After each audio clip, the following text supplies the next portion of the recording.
भारतीय दर्शनों के एक बहुत ही कमाल की बात है ना? बिल्कुल। मतलब वो हमें सिर्फ दुनिया को समझने में ही नहीं बल्कि खुद को जानने में, परम तत्व को जानने में मदद करते हैं। बिल्कुल। और इसी खोज में ये जो अद्वैत वेदांत है वो एक बहुत ही गहरा, बहुत दिलचस्प रास्ता दिखाता है। हाँ। इसकी सबसे बुनियादी बात क्या है कि ईश्वर यानी ब्रह्म और हम यानी आत्मा या जीव वो अलग हैं ही नहीं, एक ही है। हाँ, एक ही है।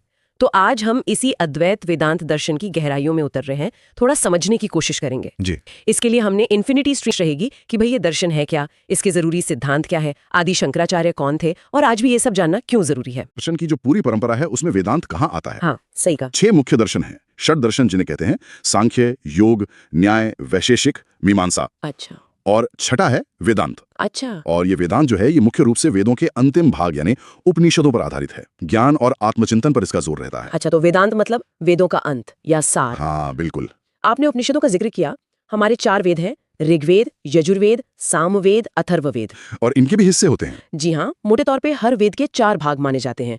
पहला है मंत्र संहिता जिसमें मंत्र हैं। फिर ब्राह्मण ग्रंथ है जो कर्मकांड से जुड़े हैं। अच्छा। फिर आरण्यक है जो वन में रहकर चिंतन मनन की बातें हैं। और आखिर में आते हैं उपनिषद। उपनिषद यानी ज्ञान वाला हिस्सा। हाँ, यही वेदों का दार्शनिक और आध्यात्मिक सार है, इसीलिए इनको वेदांत कहा गया। और वेदांत की भी तो अलग अलग शाखाएं हैं, है ना? जैसे वो द्वैत, विशिष्टाद्वैत और अद्वैत। जी हाँ। इनमें क्या फर्क है संक्षेप में? हाँ, ये 3 प्रमुख धाराएं हैं। देखिए, द्वैत वेदांत जिसके प्रवर्तक मध्वाचार्य थे, वो मानता है कि जीव यानी आत्मा और ब्रह्म यानी ईश्वर, ये 2 हमेशा अलग रहने वाली सत्ताएं। हमेशा अलग। हाँ, द्वैत मतलब 2।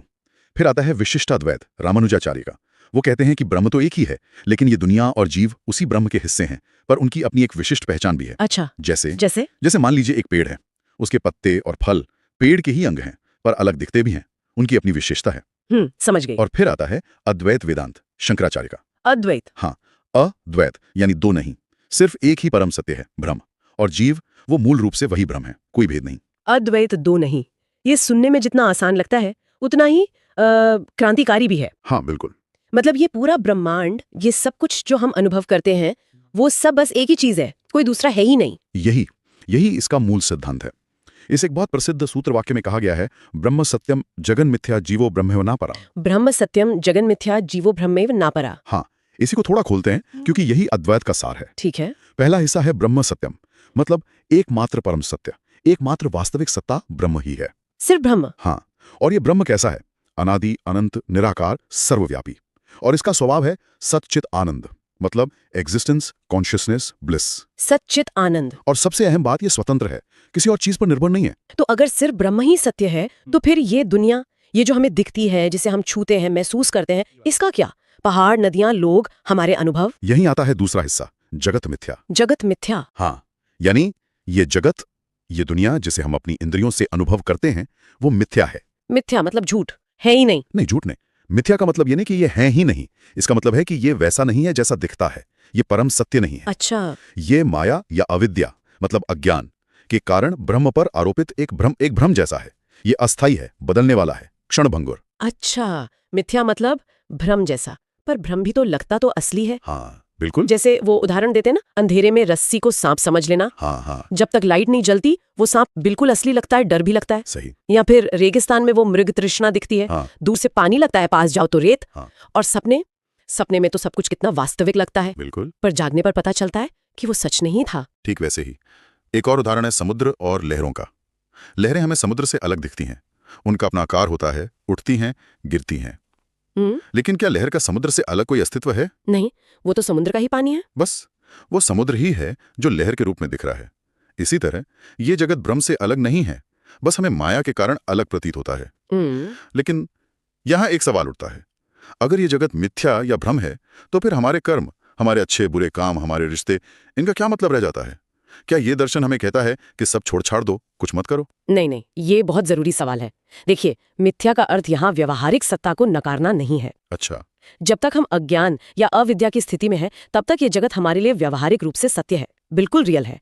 हमारे कर्मों का फल होता है, हमें सुख दुख का अनुभव होता है। तो फिर अद्वैत ये नहीं कहता कि आप कर्म करना छोड़ दें, वो कहता है कि इस व्यवहारिक सत्य के पीछे जो परम सत्य है उसको पहचानो। अच्छा, मतलब एक्शन लेते रहो, पर ये जानते हुए कि ये अल्टीमेट रियलिटी नहीं है। हाँ, एक तरह से ये माया या जगत जो है, ये अपनी सत्ता के लिए ब्रह्म पर ही निर्भर है, ये जड़ है। और सबसे महत्वपूर्ण बात, ज्ञान होने पर इस भ्रम से, इस अविद्या से बाहर आया जा सकता है, इसे त्यागा जा सकता है। ठीक है, तो ब्रह्म सत्य है, जगत मिथ्या है, और तीसरा हिस्सा था जीवो ब्रह्मेव नापरः। हाँ, इसका क्या मतलब हुआ? इसका मतलब है जीव यानी हम, हाँ, हमारी आत्मा, हाँ, वो ब्रह्म ही है, हाँ, उससे अलग कुछ और नहीं, ना हाँ, अपरः। हम ब्रह्म ही हैं। हाँ, हम जो खुद को इस शरीर और मन तक सीमित मानते हैं कि मैं ये हूँ, मेरा ये है, मैं करने वाला हूँ, मैं भोगने वाला हूँ, ये सब भी उसी अविद्या या माया के कारण है। ओह, जैसे ही वो अज्ञान का पर्दा हटता है, जीव अपने असली स्वरूप को पहचान लेता है। अहम ब्रह्मास्मि, मैं ही ब्रह्म हूँ। तो इसका मतलब मोक्ष वो कोई ऐसी चीज नहीं जो मरने के बाद मिलेगी या कहीं जाकर ढूंढनी है। बिल्कुल नहीं। मोक्ष कोई अवस्था पाना नहीं है, वो तो अपने वास्तविक स्वरूप का ज्ञान प्राप्त करना है। ज्ञान। हाँ, ये जानना कि मैं ये शरीर, मन, बुद्धि नहीं हूं, बल्कि इनसे परे वो नित्य, शुद्ध, बुद्ध, मुक्त ब्रह्म ही हूं। इसी आत्मज्ञान से जन्म मरण के चक्र से मुक्ति मिलती है। ये कोई भविष्य की घटना नहीं, बल्कि अपनी जो शाश्वत पहचान है उसकी स्वीकृति है, यही अभी। वाह, ये तो पूरा नजरिया ही बदल देता है सोचने का। हाँ, ये है अद्वैत का सार। और इस गहरे ज्ञान को इतने स्पष्ट रूप से स्थापित करने का श्रेय जाता है आदि शंकराचार्य को। वो सिर्फ दार्शनिक ही नहीं थे, उन्हें तो एक महान समाज सुधारक, सनातन धर्म को पुनर्जीवित करने वाला भी माना जाता है। आदि शंकराचार्य का जीवन और कार्य सचमुच असाधारण है। माना जाता है कि उनका जन्म 8वीं सदी में केरल के कार्डी गांव में हुआ था। केरल में? हाँ, एक ब्राह्मण परिवार में।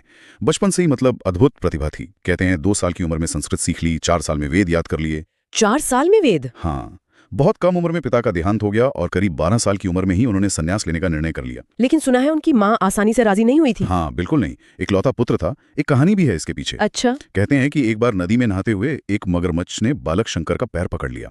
तो उन्होंने माँ से कहा कि अगर आप मुझे संन्यास की आज्ञा देंगी तो ये मगरमच्छ मुझे छोड़ देगा। माँ ने घबराकर हाँ कह दी। ओह। हालांकि शंकर ने माँ को वचन दिया था कि वो उनके अंतिम समय में उनके पास जरूर आएंगे और अपना पुत्र धर्म निभाएंगे, और उन्होंने निभाया भी। ये बात है। और फिर सिर्फ 16 साल की उम्र से लेकर 32 साल की उम्र तक? हाँ, महज 16 सालों में उन्होंने 100 से ज्यादा ग्रंथ लिख डाले। हाँ? उपनिषदों पर, ब्रह्म सूत्र पर, गीता पर भाष्य लिखे। ये कैसे संभव है? अविश्वसनीय लगता है, पर हाँ। और सिर्फ लिखा ही नहीं, पूरे भारत का भ्रमण किया, पैदल। हाँ, उस समय जो अलग अलग दार्शनिक मत प्रचलित थे उनके बड़े बड़े विद्वानों से शास्त्रार्थ किया और अद्वैत सिद्धांत को स्थापित किया। वो मंडन मिश्र और उनकी पत्नी उभय भारती के साथ वाला शास्त्रार्थ तो बहुत ही प्रसिद्ध है। हाँ, बिल्कुल। सुनाए कई दिनों तक चला और उसमें कुछ चमत्कारिक घटनाएं भी हुई। हाँ, कथाएं तो यही कहती हैं। मंडन मिश्र उस समय के बहुत बड़े कर्मकांडी विद्वान थे। जब शंकराचार्य शास्त्रार्थ में उन्हें हराने लगे तो उनकी पत्नी, जो खुद बहुत विदुषी थीं, उभय भारती, उन्होंने शास्त्रार्थ में हस्तक्षेप किया। कहा जाता है कि उन्होंने काम शास्त्र पर प्रश्न पूछ लिए, जिसका अनुभव सन्यासी शंकर को नहीं था। तो फिर? तो कथा के अनुसार शंकराचार्य ने कुछ समय मांगा और अपने योग बल से एक मृत राजा के शरीर में प्रवेश करके उस विषय का ज्ञान प्राप्त किया। फिर वापस आकर उन्होंने उभय भारती को पराजित किया। अरे वाह। इसके बाद मंडन मिश्र उनके शिष्य बन गए और सुरेश्वराचार्य के नाम से प्रसिद्ध हुए। अब ये कथाएं ऐतिहासिक रूप से कितनी सटीक हैं ये कहना मुश्किल है, पर ये शंकराचार्य की असाधारण योग्यताओं को जरूर दिखाती हैं। सही बात है। और सिर्फ शास्त्रार्थ ही नहीं, उन्होंने पूरे देश को संगठित करने का भी तो काम किया। वो 4 मठों की स्थापना। बिल्कुल, ये उनका बहुत बड़ा योगदान है। उन्होंने भारत की 4 दिशाओं में 4 प्रमुख मठ स्थापित किए।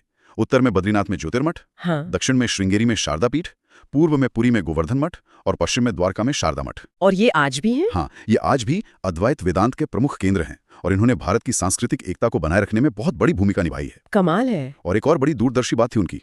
राष्ट्रीय एकता के लिए उन्होंने अलग अलग क्षेत्रों के पुजारियों की नियुक्ति की। वो कैसे? जैसे उत्तर के बद्रीनाथ मठ का मुख्य पुजारी दक्षिण भारत यानी केरल से होता है। अच्छा। और दक्षिण के रामेश्वरम मंदिर का पुजारी उत्तर भारत से। अच्छा, ये तो अद्भुत सोच है। हाँ, उन्होंने दशनामी सन्यासी परंपरा को भी सुव्यवस्थित किया। हाँ। और ये सब करते हुए मात्र 32 वर्ष की आयु में, सिर्फ 32? हाँ, हिमालय में केदारनाथ के पास उन्होंने अपना शरीर त्याग दिया। इतना कुछ सिर्फ 32 साल की उम्र में? वाकई अद्भुत। अच्छा, अब थोड़ा शिक्षा पर आते हैं। अगर मोक्ष के लिए ज्ञान इतना जरूरी है जैसा अद्वैत वेदांत कहता है, हाँ। तो जाहिर है शिक्षा का महत्व तो बहुत ज्यादा होगा इस दर्शन में। बिल्कुल सही पकड़ा आपने। अद्वैत वेदांत में ज्ञान ही मुक्ति का साधन है, इसलिए शिक्षा का स्थान सर्वोपरि है। पर यहाँ शिक्षा का मतलब सिर्फ जानकारी इकट्ठा करना नहीं है, बल्कि अविद्या यानी अज्ञान को दूर करके अपने असली स्वरूप ब्रह्म को जानना है।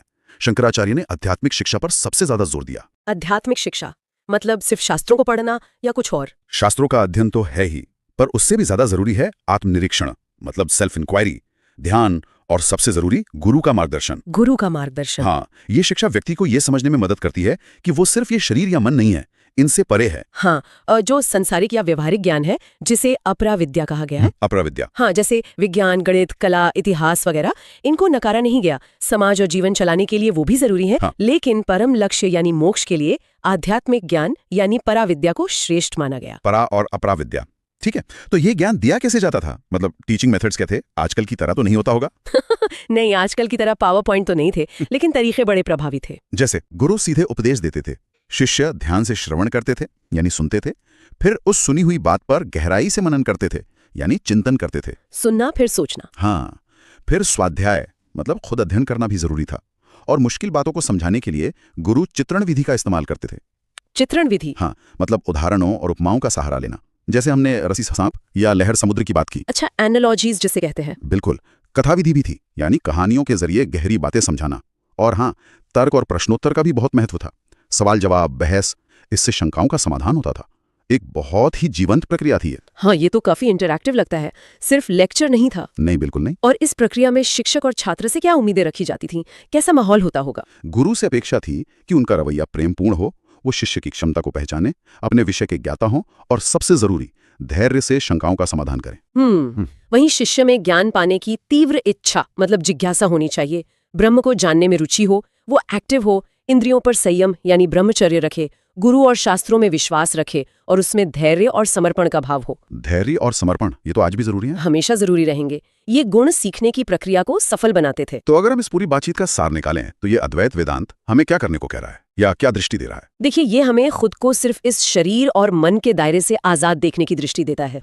ये दिखाता है कि इस बाहरी विविधता के पीछे एक गहरी एकता है। सब कुछ वही एक परम तत्व ब्रह्म है। विविधता में एकता? हाँ, और इस परम सत्य को जानने का रास्ता कोरे विश्वास या सिर्फ कर्मकांड से नहीं, बल्कि ज्ञान, विवेक और आत्मचिंतन से होकर गुजरता है, और इसी से असली मुक्ति मिलती है। ज्ञान और आत्मचिंतन, निश्चित रूप से।